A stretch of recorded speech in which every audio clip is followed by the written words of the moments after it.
Hi there, welcome to the new year, welcome to a new decade, 2020. It's exciting, isn't it? Let's see what new games... 2010 is the decade right on. Funny enough, 2010 is the decade I started getting back into gaming, board gaming. Usual things, usual story. But I've always had a penchant for board games. As a kid, I used to save up my pocket money and even dinner money and buy like Strawberry Fair games like Daleks and your Doctor Who and what have you.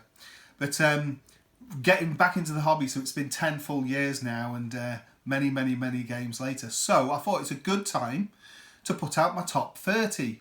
Now, it's really hard, and a lot of people have been doing this recently, and it's extremely hard to get a top 30, and maybe if you asked me in a month's time that would change. But as of today, I've got my top 30 and I'm pretty sure it's a good solid top 30 and accurate for me at this moment in time.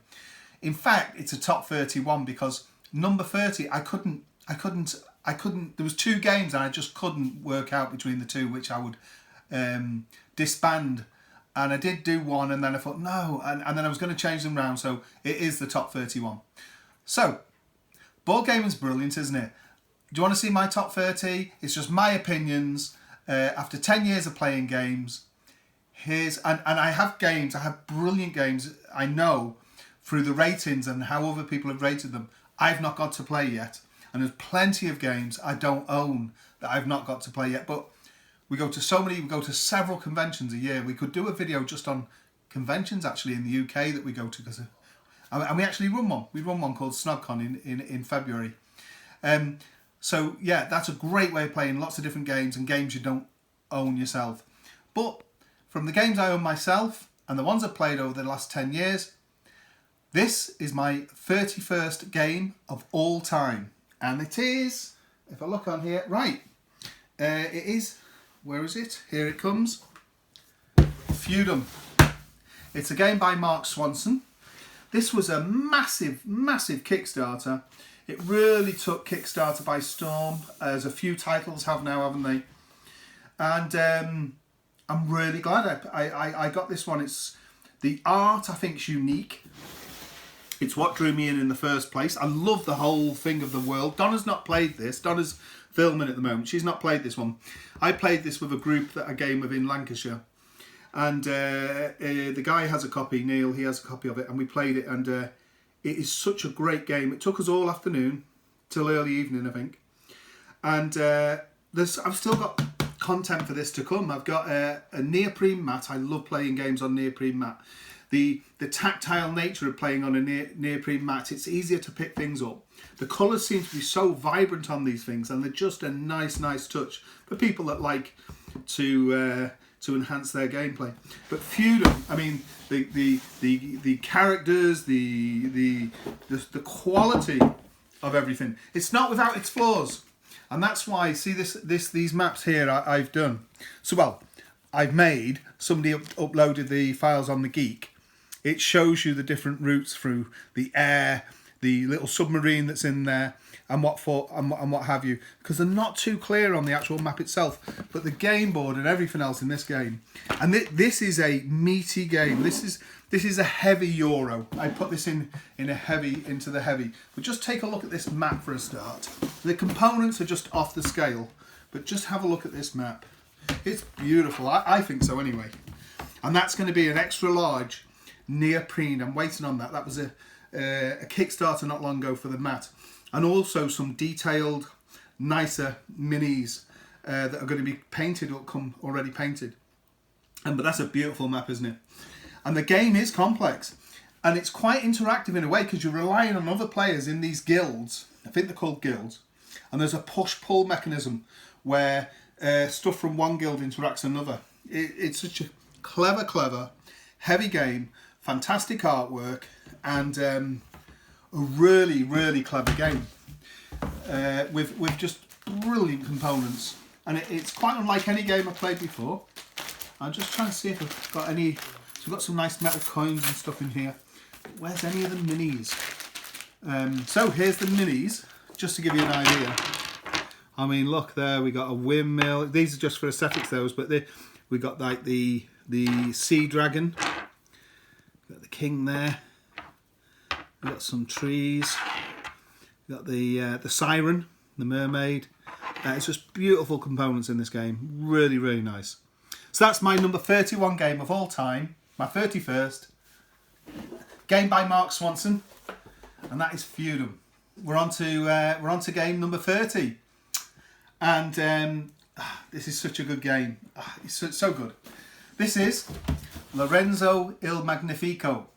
And this is by a trio of game designers. It is Virginio Gigli and Flaminio Brassini with Simone Luciani. I hope that's pretty much. They're Italian designers, and I hope the name's pretty much straight on.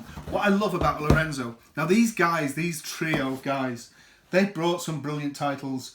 I think they're involved with Grand Austria, if I've got that right. They're definitely Coimbra. They're involved in that also. They're, really good pedigree, these designers. I personally love the artwork on the game. It is a straight on Euro. There's been extra stuff added to it, and promos and cards and what have you. But basically, there's like the dice are rolled for the main game board, and they're going to dictate what actions are available for the turn. The power of the action, I should say, by the colour of the dice. And you're going to build up on your own player board cards by purchasing them, by the resources that you're going to get. And they're going to put these cards on. You've got 2 engines here. And you get to run an engine. And when you run an engine, depending if you can afford to run the higher count cards or the more expensive cards, by having the resources, you're going to fire off all the engines, a bit like, say, Wingspan. If people have played Wingspan and you fire off all them stuff, but here you're going to run your engine, and that is so satisfying. And your board's going to be unique compared to another player's board. Also, there's a bit of like thing going on with this bit here on the game. It's almost a bit akin to feeding your family in Agricola, but not the same sort of angst. But you've got to satisfy whatever it is, the emperor in this game, or whatever they've used. You have to meet criteria on here, or you will suffer dire penalties. It's a fabulous game. That is Lorenzo il Magnifico. Next, we're on to number 29. That is the fantastic Yokohama. This is the deluxe version. The regular version is very easy to get hold of by Taster Minstrel Games, and the famous, I think it's Japanese, isn't he, designer, Hisashi Hayashi, and he's got quite a few titles out now. This is a wonderful game. Now, I will say, the board's made up of these oblong pieces, and it does look quite a mess, doesn't it? It looks busy and everything. Anybody that hasn't played this game, don't let that put you off. This is a fabulous game. I'd say it's a medium weight Euro. Again, it's a straight up Euro. Medium weight, but lovely, satisfying to play. You've got like a daisy chain mechanism where you put your workers across various tiles on the board to get to where you need to. You can't go through where somebody else already is unless you're on a certain tile to enable you to do that or something, isn't it? And you can then make your mark on a tile by putting down factories and dwellings, is it, or houses, whatever, on the tiles. It's a while since we played this one, and this is one I need to get played very, very soon because it's such a great title. Lots of little quirks going on in it with, is it like the spies or secret agents or whatever that you can match up, and there's tracks up here that you need to get influence on, and there's the religious track and stuff. There's a lot going on. It's a cool game. It's not too difficult to teach or learn. That is my number 29 game, Yokohama. Hey, my number 28 game. Now, this is Paleo Frontiers. Now, here is the original Clever Mojo. That company, sadly, very sadly, does not exist anymore. And that was Fred and David Mackenzie, brothers. And they were sold out to, or bought by, I should say,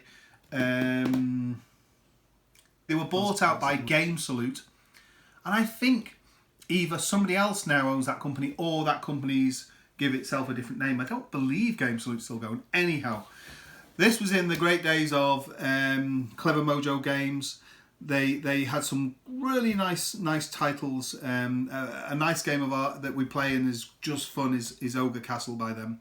But that they produced. And this is a game by, Tori Neiman, with art by Mark Maxwell. It's got great retro art here, hasn't it? Almost, you know, I just love it. Just look at that scene. And to me, this is a much better cover than the more recent Game Salute big box edition. I do have that big box. Just an upgrade with the upgrade pack, but everything fits in here. I love this little compact box. Such a great game. It's dice manipulation. Who doesn't love the randomness of dice can totally be mitigated in this game. You can pretty much, through clever play and resources, you know, you can turn dice upside down, you can re-roll them, you can, you know, and it's just great. You've got cards in it that are going to give you special abilities. It's almost a race along a track for when the game ends, which is how many little cities, depend on the player count, that you get out on Planet Maxwell, the centre of the board here. But also with the expansions, there's many expansions to this, but with factions and stuff, there's hidden goals that you may have or may not attain. So the winner is not quite certain until the whole end game's revealed, and that made it so much better. Just a fabulous game. This is, you know, there's quite a lot of nice dice manipulation games, but this is one of the very best out there. It really is, and it's often overlooked nowadays. This was like one of the top games, and it would have been in my top 10 probably 5 years ago. You know, and even Donna said, wow, you're going to put that so low. What are we on? Number 28. And it's just that so many good games now, but this is such a cracking game. That is Alien Frontiers. On to game number 27, and it is Wingspan. Donna would have this in her top 10 probably. It's a fabulous game. From Stonemaier Games. A game designed by Elizabeth Hargrave. I know there was development by, I think, Jamie Stegmaier on this one. And Stonemaier produced it, of course. It's got Automa Factory in there. It's just a fabulous game. Plays 1 to 5 players because it'll play solo. The artwork is beautiful. The player board in this, just to see the artwork. I mean, it's a beautiful game. It's a beautiful game. This has got a lot of play because I've took it to conventions and stuff. We got the nice little Stonemaier caddies there, plastic resource containers. Yeah, this is something Sammy got recently. So there's advent calendar. Oh, an advent calendar. So there's a start player for us. There's a quick start guide thing there, and end game goals. But look at this. Look at this play. Look at these player boards. There's 5 of these. I mean, they're just beautiful, aren't they? You've got your own like little journal there, and you're going to fill these up with cards. And they're going to be in the different habitats of the forest, the grasslands and the wetlands. And you're going to have various costs in eggs, going here from 3 to 1 to 1 again, 2 and 2. And you're going to fill these up with cards and you're going to run engines. I just love that aspect. A bit like Lorenzo running your engine. And you're going to bang and fire these off. So like once you've got, say you were up to this space here on the forest track, and you're going to run it, and you've got cards, obviously, because you're going to build them up left to right. And you're going to run and fire off all the abilities of the cards. There's some cards that stack tokens on for endgame bonuses. Some birds that... It's so thematic, this game. There's some birds that are going to store goods. You can tuck cards underneath others. There's birds of prey. And then you will see whether the birds of prey are going to be successful or not. And if they are, other players might actually get bonuses from that. So it's a highly interactive... I think it's a very interactive game. I've heard other people say it's not. I think it is. I also think the European expansion, which has just come out, which is integrated now, I think that it has tons of interactivity and replayability. It's a fabulous game, this. It's just a lovely game. I'd say at the very most it's medium weight. It's very easy to get into. Not far off a gateway game. It's on the lighter side of medium, I would say. Oh, there goes the Angry Bird. And just a fabulous, fabulous game. So that is my number 27, Wingspan. Number 26, fabulous game again. It's so many good games, you know. This one is from the Boydell, from Tony Boydell. Snowdonia. Donna's looking at me thinking that should be higher than this. We love Snowdonia. It is a great, great game. Again, on the lighter side of medium, I would say. So very easy to teach, very easy to get into. To me, the board in this game grew on me. I love it. In fact, I absolutely love the board for Snowdonia. Let's just, now I've stripped this down to purely the base game and I think and one or two decks, because I had it rammed full of all the different scenarios, of which there's gazillions of scenarios. This system in Snowdonia really lends itself to just a smallish deck of cards, and you've got quite a different game. The big, you know, by the way it plays, and it's just a fabulous game. And we have got the big box, but I just want to talk about the base game, because like we played this with a few of the different scenarios now. The base game scenario is terrific, and you can play. I mean, we played it so many times, just the base game scenario, because it plays differently each time anyway. Because there's a fantastic mechanism in this game. It's just brilliant, where the game is playing you as well. So it's competitive play, Euro, competitive Euro. Every player's, and it's quite take that, it can be as well. But the game's got an engine in through white cubes coming out of a bag that will start playing it. The game is going to start building track and building stations, and once you get up to the summit, the game's over. So you've got that, and then you've got a fantastic weather system, which is just, we love Snowdonia. We go there quite a bit. You know, we run a gaming convention in Snowdonia, and we climbed Snowdon, and we actually had some pictures, didn't we, of the little wooden tokens that we put right at the summit and stuff. It's just a magical place, and I love this board now. And it's like you've got your yards here with the materials. It changes on player count, but this is set up for a 3-player game, already printed on the board. But you can change it for different player counts. You got the weather system's going to come up with different coloured discs. Depending on the weather, is going to change the work rate. The games, depending if white cubes come out the bag, what the game itself's going to do. You got workers in the pub that you can get trains out. There's all different trains. And depend if you pay coal that turn, whether you get the train to get the guy from the pub to work with you that turn. You got cards, end-game cards, and in-game cards to do special things and points. And its timing is everything in this game. It is a fabulous, fabulous game. And I say with the Australian Railway one, I can't remember what that's called. That's a brilliant one. But the Daffodil Line, that is a cracking scenario as well. And there's lots of different scenarios, ones with snow and you name it, all sorts. That is Snowdonia from Tony Boydell. Great. Okay, we're halfway through this video now almost, because we're on to game number 25. My 25th favourite game of all time. Any ideas from this? Any ideas? No, because any ideas now? It's an FFG game, Fantasy Flight. Okay. Some people may already know what this is by that certainly have seen this box. And here's the neoprene mat. Obviously an optional extra. Here we go. Wouldn't fit on this table, of course. But as you can see from there, Twilight Imperium. This is the 4th edition, the 4th implementation of the game. There we go. That's my 25th game of all time. This is a huge game. It's epic in every aspect. This is more not Euro, with some Euro mechanisms in it, I would say, because there's tech trees and what have you. But there's definitely what I would fondly call a merry trash in it, for want of a better word. And that's not to trash the game. There's Euros and there's Ameritrash. And some of my favourite gaming experiences have been with Ameritrash games. They're steeped in theme, and you really get into the game. This game is totally theme in space. What I love about Twilight Imperium, I prefer it over Eclipse. Eclipse has not made my list. I enjoy Eclipse, but to me, some people like it the other way around, but to me, Twilight Imperium blows Eclipse out the water. It's just more epic. It's just done better.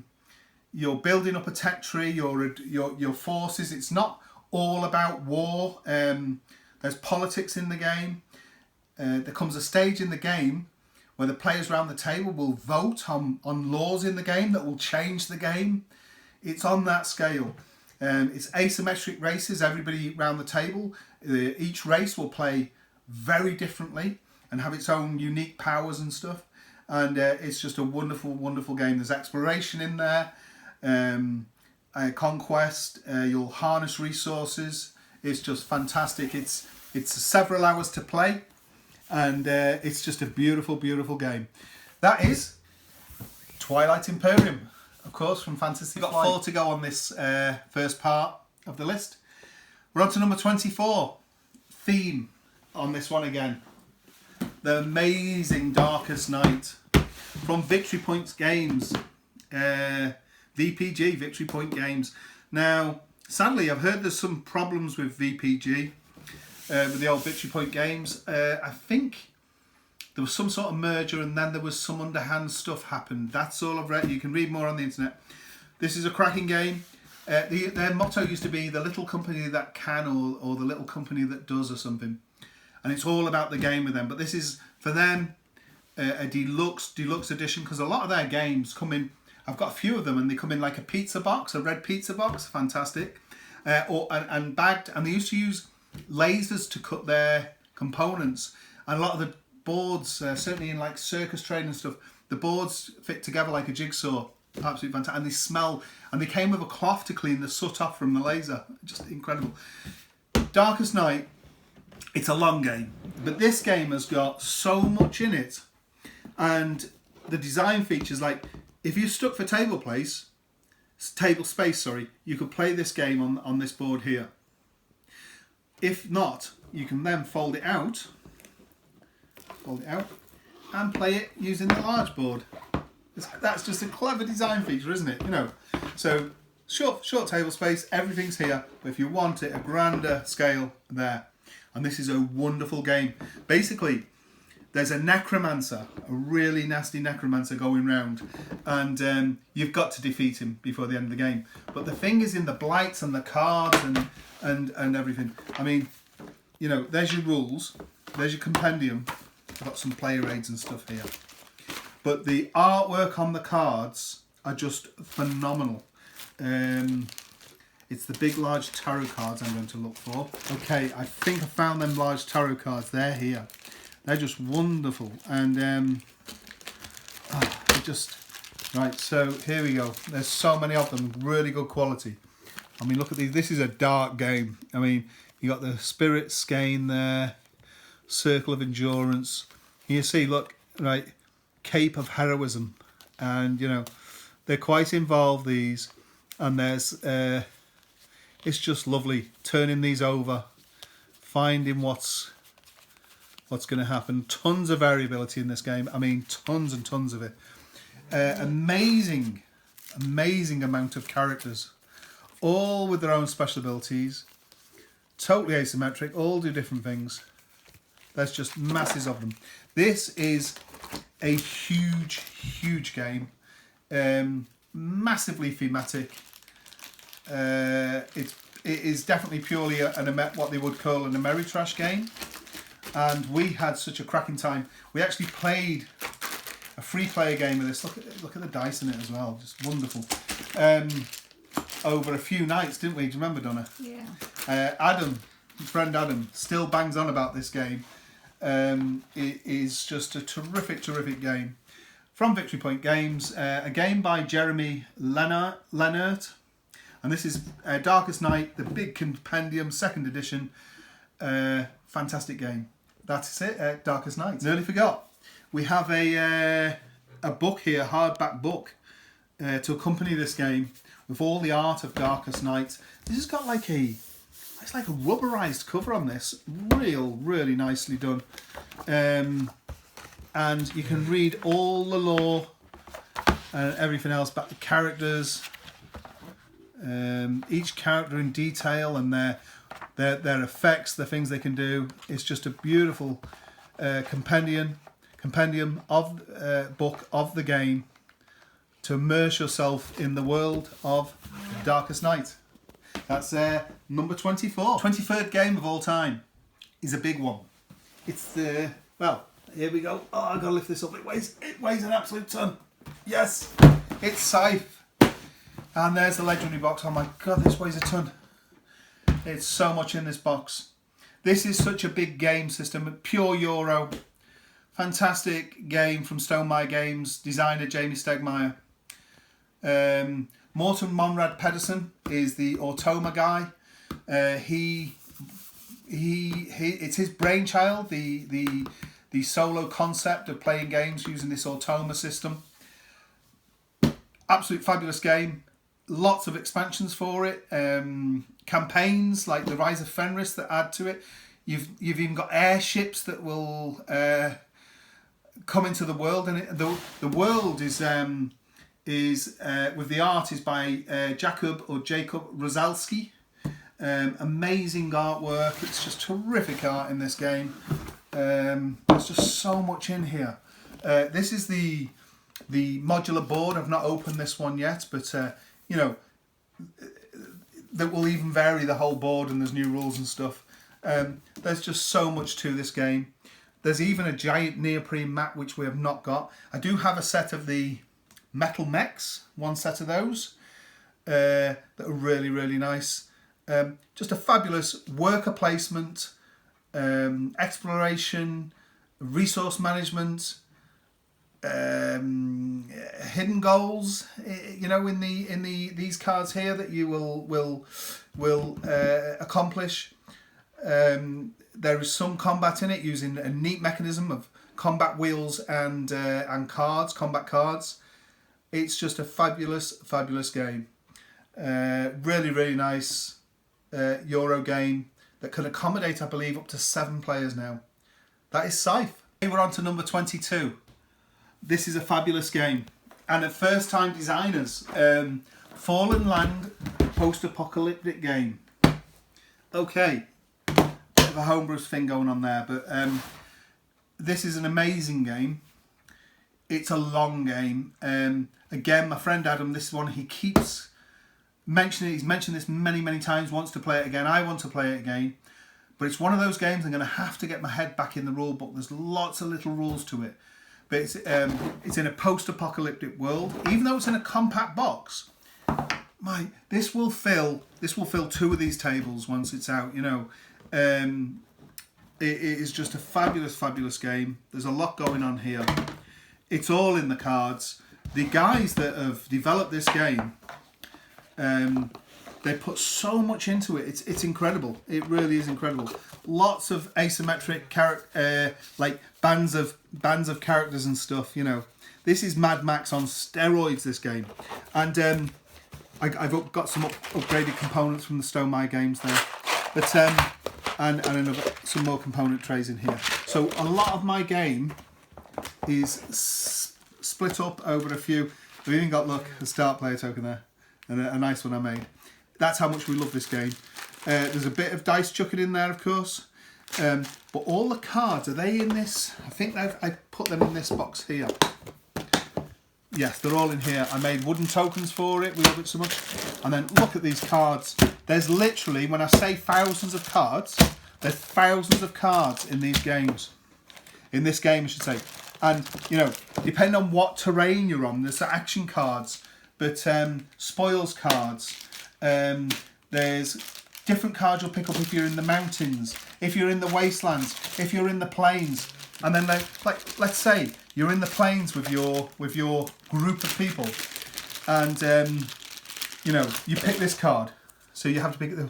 Look at that. There's stories in here, and man, they are sick. Some of them are just from a devious mind. The people that write this stuff. And I remember playing this game with Vaughan. I don't know if Don remembers this.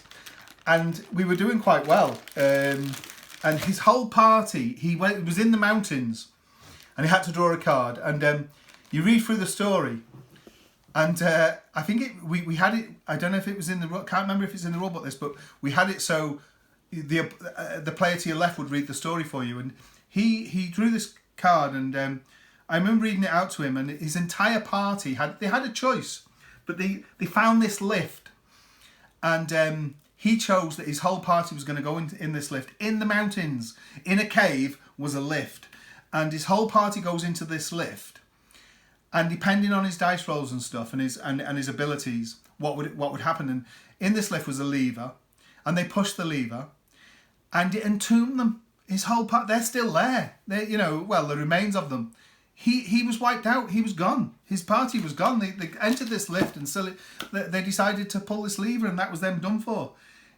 And Adam, he was in a game where he had this truck, and there was a zombie horde coming after him. There's not always zombies in the game, but in this game, zombies turned up, and they were after him. And his most prolific character that you get all build up these characters and stuff in his group was this woman, and she was really, really tough woman. But as the scenario played out in his little bit, the zombies managed to drag her by doing a die roll to see which character took it. They dragged her off this truck, and the images, it just said she got just devoured by the crowd of zombies. They just devoured her, and she just disappeared into this crowd as the truck went off. And that's what this game does. I kickstarted this a couple of years ago or so, and that was the Journey into Darkness expansion, which is integrated into the game. And I do believe there's a Kickstarter coming out in 2020 with more content for this game. It's a fabulous game. The rulebook's a bit of a bear, not to kind of read, but it's so many little things to remember.